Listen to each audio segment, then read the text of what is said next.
Suppose you want to know how good it is to be standing where you are in a game or a decision problem. Really answering that means adding up every reward you'll collect from here to the end of time, across every path you might take. That sounds impossible, but Richard Bellman, back in 1950s, found a way to turn that impossible sum into one small, elegant relationship.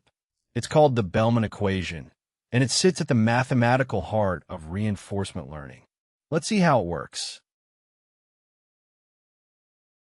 Now, the whole equation is really a single recursive idea. Follow it one step at a time, and it comes apart cleanly.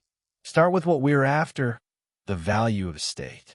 That's the total future reward you expect to collect starting from right here, if you keep following your current strategy from this point onward. It's the single number we'd most love to know, and also the one that seems hardest to compute. Here's the trick. Instead of summing that entire future at once, split off just the immediate reward, the payoff you get on this very step. That part you know directly, no forecasting required. Then add the discounted value of wherever you land next.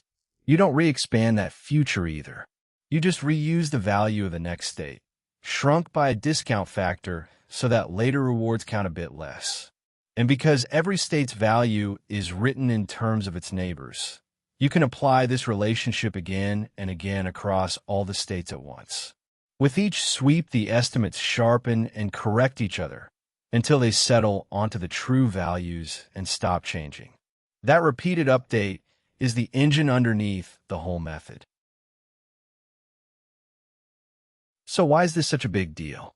Put the naive approach next to Bellman's, and the payoff is obvious. Trying to compute a state's value the direct way means summing rewards over every possible future trajectory, branching at every single step. The number of paths explodes so fast that it becomes astronomically expensive almost immediately. You could never actually enumerate them all, not even with all the computers on Earth. The Bellman equation collapses that into something local.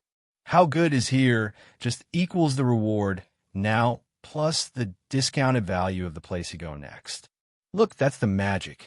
A giant global sum becomes a simple relationship between one state and its immediate successors, and suddenly the problem is tractable. Boil the whole idea down, and 3 points are worth holding on to. Value is defined recursively.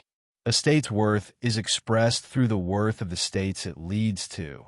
So the equation quietly refers back to itself. That self-reference is exactly what makes it powerful rather than circular, because each step only needs its immediate neighbors, never the whole future at once. Every value splits into two clean parts. The immediate reward you earn right now, plus the discounted value of the future that follows. Present payoff and future promise, added together, nothing more. This relationship powers the core algorithms of the field.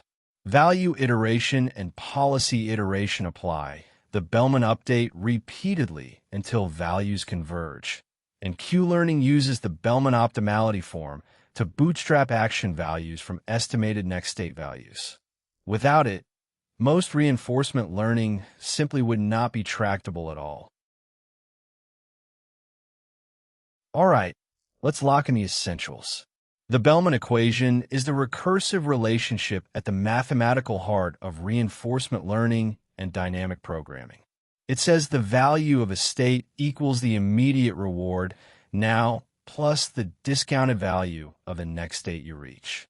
Because the value refers back to itself through successor states, a giant sum over the whole future collapses into a simple local relationship between neighbors. Value iteration, policy iteration, and Q-learning all lean on it, which is why so little reinforcement learning would work without it. If clear explanations like this are your thing, come find more of them at Standarity.com. See you there.